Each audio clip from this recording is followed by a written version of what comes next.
नमस्कार दोस्तों, defence detective के एक और एपिसोड में आप सभी का स्वागत है। मैं हूं आलोक। तो दोस्तों, हुआ कुछ ऐसा है कि कंगाली की कगार पर खड़े पाकिस्तान को उसका एक पड़ोसी मुल्क है, उसने टाइट करना शुरू कर दिया है। और इस पड़ोसी मुल्क का नाम है ईरान। तो ईरान किस तरह से पाकिस्तान के उसने कान उमेठे हैं और पाकिस्तान को उसने क्यों उस डील की याद दिलाई है जिसे पाकिस्तान को साल 2024 तक पूरा करना है। और अगर पाकिस्तान ने उस डील को, अगले साल भर का ही वक्त बचा है, अगर उसमें उसने पूरा नहीं किया तो पाकिस्तान को इसकी भारी कीमत चुकानी पड़ सकती है। और ऐसा हुआ क्यों, ईरान ने ऐसा क्यों किया, अरबों डॉलर के जुर्माने की याद क्यों दिलाई उसने पाकिस्तान को, इसके पीछे भी एक कहानी है। क्योंकि ये सारा खेल जो है वो बड़े ज़बरदस्त जियोपॉलिटिक्स से जुड़ा हुआ है। अब चूंकि इसमें ईरान भी है, पाकिस्तान भी है, और कहीं ना कहीं इसमें इंडिया का नाम भी पहले शामिल था। अभी भी लोग कहेंगे कि है कुछ ना कुछ तो इसमें खेल है।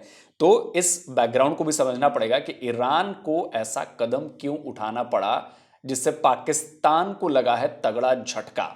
पिछले कुछ महीने से हम ये सब देख रहे हैं कि किस तरह पाकिस्तान में आतंकी घटनाएं लगातार बढ़ रही हैं। आए दिन कहीं ना कहीं हमले हो रहे हैं। पाकिस्तान पुलिस, पाकिस्तानी फौज, पाकिस्तान की जो दूसरी सुरक्षा एजेंसियां हैं वो निशाना बन रही हैं। एक तरफ टीटीपी वाले पाकिस्तान के लिए बड़ी मुसीबत बने हुए हैं, तो दूसरी तरफ आज़ादी की जंग लड़ रहे बलोचों ने भी हमले तेज कर दिए हैं।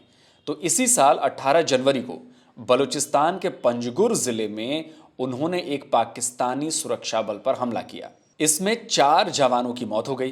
पंजगुर का जो इलाका है वो ईरान पाकिस्तान बॉर्डर पर है। इसके बाद पाकिस्तानी सरकार की तरफ से इस हमले के लिए ईरान को जिम्मेदार ठहरा दिया गया। पाकिस्तानी विदेश मंत्रालय की तरफ से कहा गया कि भाई, हमले के लिए बलोचों ने ईरानी जमीन का इस्तेमाल किया है और ईरान को चाहिए कि वो उन पर कार्रवाई करे। आनन फानन में पाकिस्तान में मौजूद ईरान के जो एम्बेसडर थे उनको भी पाकिस्तान ने तलब कर लिया और उनसे कहा भाई कि आप ईरान की सरकार को कहें कि पाकिस्तान इससे बेहद नाराज है। खुद पाकिस्तानी पीएम शहबाज शरीफ ने इस पर ईरान से अपना विरोध जताया। ट्वीट करके उन्होंने 4 जवानों के मारे जाने की घटना की निंदा की और ईरान का नाम लेते हुए कहा कि वो अपनी जमीन का इस्तेमाल इस तरह की घटनाओं के लिए ना होने दे। हालांकि ईरान की तरफ से ऑफिशियली इस घटना की निंदा की गई थी जो अटैक वहां पर हुआ था, लेकिन अनऑफिशियली ईरान ने संदेश पहुंचाया पाकिस्तान को कि भाई, हमला बलूचिस्तान में हुआ है, बलोचों ने किया है, वो आपके यहाँ की प्रॉब्लम है, हमारे यहाँ की प्रॉब्लम नहीं है, हमारा इससे कोई लेना देना नहीं है और इसमें हम हैं नहीं। इस तरह की ये फर्जी बातें जो है वो पाकिस्तान न फैलाए। लेकिन हुआ क्या कि ईरान को समझ में आ गया कि पाकिस्तान की जो नंबर 1 एजेंसी है वो फेल हो चुकी है पूरी तरह। और जाहिर सी बात है कि नंबर 1 एजेंसी जब फेल होगी तो सवाल उठेंगे, तो उन सवालों से बचने के लिए इधर उधर पड़ोसियों पर आरोप लगाए जाएंगे, भटकाया जाएगा। तो मतलब उसके लिए, अपनी नाकामी छुपाने के लिए पाकिस्तान की तरफ से ऐसा किया जा सकता है, ये ईरान को पता लग गया था। तो अब चूंकि दुनिया की नंबर 1 एजेंसी जो है वो इन हमलों को रोकने में नाकाम हुई, तो पाकिस्तानी सरकार पर उसने दबाव डाला कि भाई, इसका आरोप पड़ोसियों पर डालो। टीटीपी वाले हमला करें तो उसके पीछे आप बताओ कि जी अफगान तालिबान हैं और उसमें इंडिया का हाथ है, और अगर बलोच हमला करें तो उसके पीछे भी इंडिया का हाथ है, और ईरान का भी हाथ बता दो क्योंकि ज़मीन तो उधर लगती है, वो बलूचिस्तान का जो पूरा इलाका है वो पूरा इलाका लगता है। तो भारत अपने तरीके से जवाब दे रहा है। यूएन में हर जगह वो पाकिस्तान जो आतंकवादी कार्रवाई कर रहा है उसके खिलाफ वो बातें कह रहा है और सारी चीज़ें हैं। लेकिन ईरान ने जवाब देने के लिए जो रास्ता चुना है ना, वो बड़ा ज़बरदस्त रास्ता है, और वो रास्ता ऐसा है जिसमें पाकिस्तान खुद बहुत बुरी तरह से फंसा हुआ है। और ईरान को पता है कि पाकिस्तान जो है वो कंगाली की हालत में है, तो उसने कंगाली वाली नब्ज ही पाकिस्तान की दबा दी है और उस डील की याद दिला दी जिसमें पाकिस्तान के कपड़े जो हैं वो तार तार हो जाने हैं साल भर बाद। पाकिस्तानी अखबार द न्यूज की इस खबर को देखिए। ईरान ने धमकी दी है कि वो पाइपलाइन प्रोजेक्ट पर पाकिस्तान को $18 बिलियन की पेनल्टी लगा देगा। यह धमकी ईरान पाकिस्तान गैस पाइपलाइन को लेकर दी गई है। ईरान की तरफ से पाकिस्तान को धमकाते हुए कहा गया है कि फरवरी मार्च 2024 तक पाइपलाइन रेडी करो, नहीं तो $18 बिलियन की पेनल्टी देने के लिए तैयार रहो। अखबार के मुताबिक अभी 3 हफ्ते पहले ही एक पाकिस्तानी डेलीगेशन ईरान गया था। वहां पर ईरानी अधिकारियों ने दो टूक शब्दों में पाकिस्तानियों को कहा कि ईरान पर लगे अमेरिकी सैंक्शंस इलीगल है, मतलब गैर कानूनी है, और रिवाइज्ड एग्रीमेंट के तहत पाकिस्तान पाइपलाइन को फरवरी मार्च 2024 तक पूरा करने के लिए बाध्य है। और अगर पूरा नहीं हुआ, पूरा नहीं करने की सूरत में डील में पेनल्टी का प्रावधान है। इसी पेनल्टी की याद जो है वो ईरान ने पाकिस्तान को दिलाई है। जाहिर है पाकिस्तान की जो इकोनॉमिक कंडीशन अभी चल रही है, वहाँ के लोगों को ना आटा मिल रहा है, ना तेल मिल रहा है, ना रोटी मिल रही है, ना सब्जियां मिल रही हैं, कुछ भी नसीब नहीं हो रहा। वहाँ पर 18 बिलियन डॉलर्स यानी 18 बिलियन डॉलर्स की पेनल्टी की जब खबर पहुंची होगी तो सोचिए कि क्या हुआ होगा। और जाहिर सी बात है जान निकल जाएगी, क्योंकि एक एक बिलियन डॉलर के लिए तो जो पाकिस्तान के पीएम साहब हैं शहबाज शरीफ, वो बेचारे दर दर भटक रहे हैं, भीख मांग रहे हैं। तो दरअसल जो ये गैस पाइपलाइन जो है ईरान और पाकिस्तान के बीच में, जो सारा खेल जो है उसने पाकिस्तान के लिए ख़राब किया है, इसकी शुरुआत हुई थी साल 2009 में और इसमें भारत भी था। लेकिन आपको तो पता ही है कि पाकिस्तान का चालूपना, शातिरपना, भारत के खिलाफ साजिशें, तो भारत ने कहा कि भैया हम तो इससे निकलते हैं, आप लोग अपना देख लो।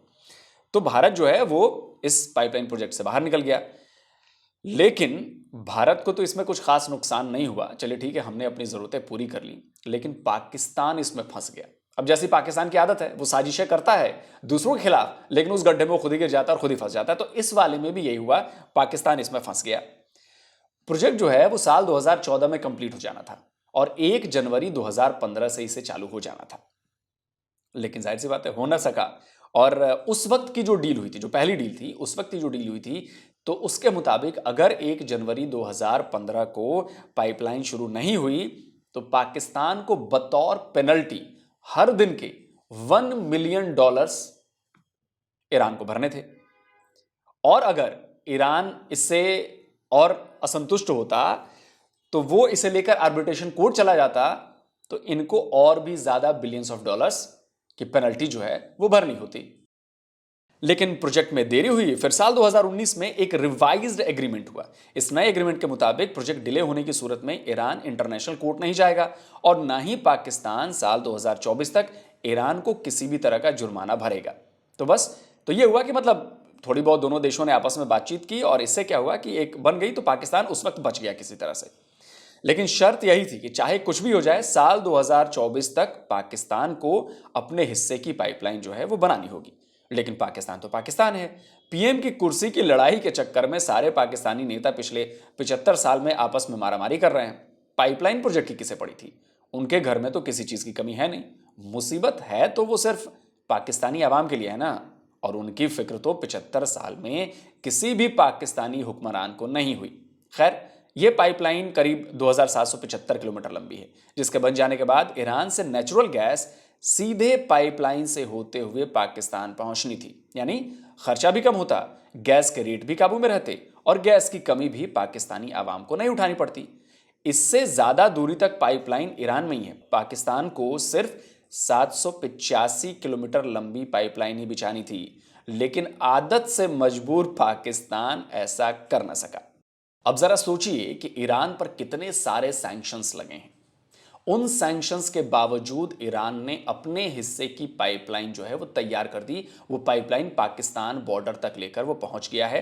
अब पाकिस्तान को करना था और 725 किलोमीटर का जो 785 किलोमीटर का जो काम पाकिस्तान को करना था वो कर नहीं पाया। जबकि इसके उलट ईरान इतनी मुसीबतों में फंसे होने के बावजूद उसने करीब करीब 2000 किलोमीटर लंबी अपनी पाइपलाइन बिछा ली। अब जब ईरान को इन्होंने अपनी नाराजगी जताई, ईरान को लपेटना चाहा, तो ईरान ने कहा कि अच्छा बेटा रुको, अभी टाइट करते हैं स्क्रू। तो उसने मौका मिल गया उसे, और जैसे ही पाकिस्तान ने अपने यहाँ हो रहे हमलों के लिए उसका नाम लिया, 2 हफ्ते के भीतर, देखिए 2 हफ्ते के भीतर ईरान ने जो है बोला कि भाई ज्यादा उड़ो मत, एक एक डॉलर के लिए तरस रहे हो, ज्यादा बोला तो साल भर बाद 18 अरब डॉलर की पेनल्टी का प्रेम पत्र भेज देंगे हम आपको, और वो चुकाने पड़ेंगे क्योंकि डील की बाध्यता है। और वो पहले वाला जमाना भी नहीं है कि अब फिर से डील जो है वो रिवाइज्ड हो जाएगी। तो खैर, जिस तरह के हालात पाकिस्तान में हैं, जो कंडीशन दिख रही है, उसके मुताबिक तो किसी भी सूरत में पाकिस्तान साल भर के अंदर इस पाइपलाइन को पूरा कर ही नहीं सकता, इस पाइपलाइन को बना ही नहीं सकता। और क्योंकि भाई इसके लिए तो अरबों खरबों रुपए चाहिए ना, इतना आसान तो है नहीं। प्लस उसकी सेफ्टी भी चाहिए, सिक्योरिटी भी चाहिए, वो बलूचिस्तान के इलाके से ही निकल कर आनी है और बलूचिस्तान में क्या हो रहा है ये तो आप सब देख ही रहे हैं, जहाँ लड़ाई छिड़ी हुई है। तो इसीलिए कहा जाता है कि पड़ोसियों से संबंध ना बेहतर बना के रखने चाहिए, उनके खिलाफ साजिशें नहीं करनी चाहिए, नहीं तो हालत वही होती है जो अब पाकिस्तान की हो गई है। और ईरान ने जो पाकिस्तान के साथ किया है वो अभी पाकिस्तानियों को इस बात का अंदाजा नहीं है कि ये कितनी बड़ी बात है। ईरान पाकिस्तान की बैंड बजा देगा अभी साल भर बाद। साल भर का उसने याद दिला दिया है कि भाई कल को कोई ये ना कहे कि भाई ईरान ने याद नहीं दिलाया, ईरान ने धोखा दिया। उसने साल भर पहले याद दिला दिया कि बॉस मार्च 2024 तक आपको पाइपलाइन पूरी करनी है और नहीं करोगे तो $18 बिलियन की पेनल्टी भरनी पड़ेगी। तो अभी से देख लो, पाइपलाइन पूरी करो या $18 बिलियन जमा करने शुरू कर दो अभी से, जो पेनल्टी भरनी है। तो भाई देखिए अब क्या होता है। तो दोस्तों, उम्मीद है कि आपको डिफेंस डिटेक्टिव का आज का ये वीडियो पसंद आया होगा, और अगर पसंद आया तो भाई इसे लाइक कीजिए, शेयर कीजिए, दुनिया के कोने कोने तक सही और सटीक जानकारी पहुंचाइए। और जो लोग पहली बार मेरे चैनल पर आए हैं तो वो लोग भाई चैनल को सब्सक्राइब कर लीजिए, क्योंकि जैसे ही नया वीडियो मैं कोई अपलोड करूंगा तो उसकी जानकारी आप तक फौरन पहुंच जाएगी। तो जल्दी मिलता हूं एक और नए वीडियो के साथ। नमस्कार, जय हिंद।